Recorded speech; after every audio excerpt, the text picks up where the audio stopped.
একবার কল্পনা করো, ঢাকার ব্যস্ত কোনো গলিতে এক কিশোর মোবাইলের স্ক্রিনে মগ্ন হয়ে আছে।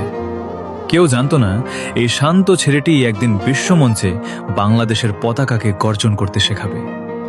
এই গল্পের নায়ক আর কেউ নয়, আমাদের সবার পরিচিত মইনুর রহমান মাহিদ, যাকে দুনিয়া চেনে RHK ব্লেড নামে। গল্পটা শুরু হয় সাধারণ এক গেমার হিসেবে, কিন্তু মাহিদের জেদ ছিল অন্য লেভেলের।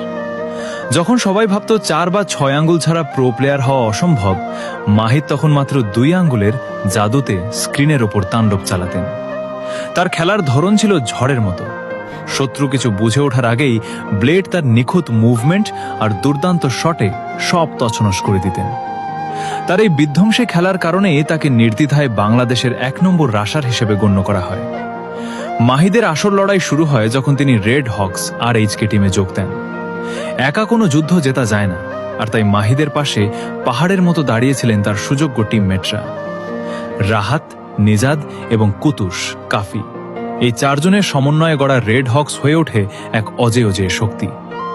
এই দুর্দান্ত স্কোয়াড নিয়ে তারা বাংলাদেশের ফ্রি ফায়ার প্রো লিগে FFBPL টানা 3 বার চ্যাম্পিয়ন হয়ে হ্যাটট্রিক করার অবিশ্বাস্য গৌরব অর্জন করেন। কিন্তু ব্লেডের স্বপ্ন ছিল সীমানার ওপারে। তার জীবনের অন্যতম বড় অর্জন হল আন্তর্জাতিক মঞ্চে দেশের হয়ে লড়াই করা। তিনি তার টিমের সাথে বিশ্ব সেরাদের মঞ্চ FFWS, free fire world series এবং সৌদি আরবে অনুষ্ঠিত স্পোর্টস ওয়ার্ল্ড কাপ EWC 2025-এ বাংলাদেশের প্রতিনিধিত্ব করেছেন। সেই ঝলমলে স্টেডিয়ামে বিশ্বের বাঘা সব টিমের সামনে যখন তিনি নামলেন, তার চোখে ভয় ছিল না। গেমের ভেতরে তিনি হয়ে উঠতেন এক সাইলেন্ট মনস্টার। শান্ত চেহারার আড়ালে লুকিয়ে থাকা সেই বিধ্বংসী প্লেয়ারটি যখন অসম্ভব সব পরিস্থিতি সামলে নিতেন, তখন সারা বিশ্বের ধারাভাষ্যকাররা চিৎকার করে উঠতেন তার নাম ধরে। ব্লেডের এই গল্পটা শুধু জেতার নয়, এটি ছিল টিকে থাকার। অনেক বাধা, অনেক সমালোচনা পেছনে ফেলে আজ তিনি কয়েক হাজার তরুণের অনুপ্রেরণা।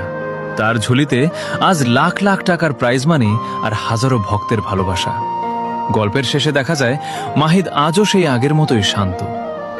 4 নভেম্বর যখন তার জন্মদিন আসে, তিনি শুধু কেক কাটেন না, বরং নতুন এক যুদ্ধের প্রস্তুতি নেন।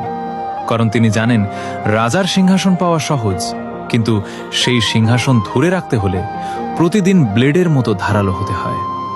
আর এইভাবেই এক সাধারণ কিশোর থেকে বাংলাদেশের 1 নম্বর রাশার RHK ব্লেড হয়ে ওঠার এই মহাকাব্য বাংলাদেশের স্পোর্টস ইতিহাসে স্বর্ণাক্ষরে লেখা হয়ে যায়।